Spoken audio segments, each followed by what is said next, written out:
Solomon also made a bronze altar 30 feet long, 30 feet wide, and 15 feet high.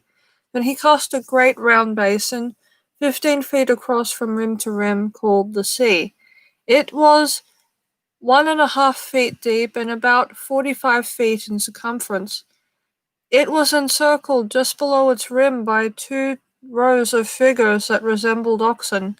There were about 6 oxen per foot all the way around, and they were cast as part of the basin. The sea was placed on a base of 12 bronze oxen, all facing outward. 3 faced north, 3 faced west, 3 faced south, and 3 faced east, and the sea rested on them. The walls of the sea were about 3 inches thick, and its rim flared out like a cup and resembled a water lily blossom. It could hold about 16,500 gallons of water. He also made 10 smaller basins for washing the utensils for the burnt offerings. He set 5 on the south side and 5 on the north, but the priests washed themselves in the sea.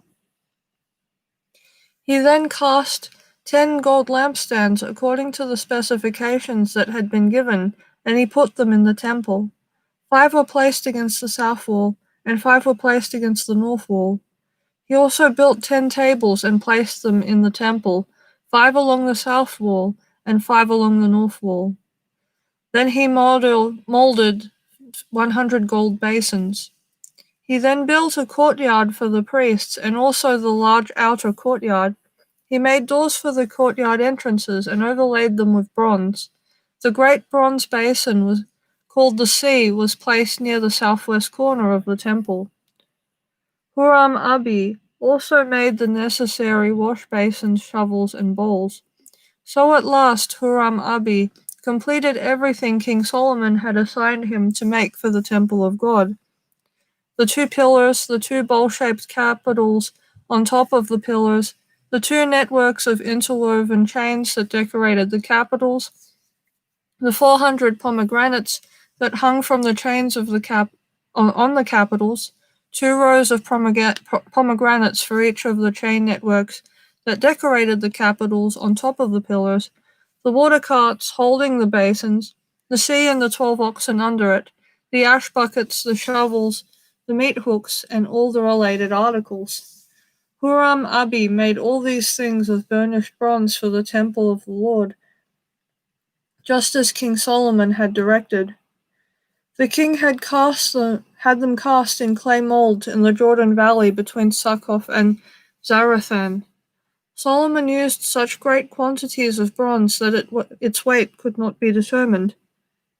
Solomon also made all the furnishings for the temple of God: the gold altar, the tables for the bread of the presence, the lampstands and their lamps of solid gold to burn in front of the most holy place as prescribed,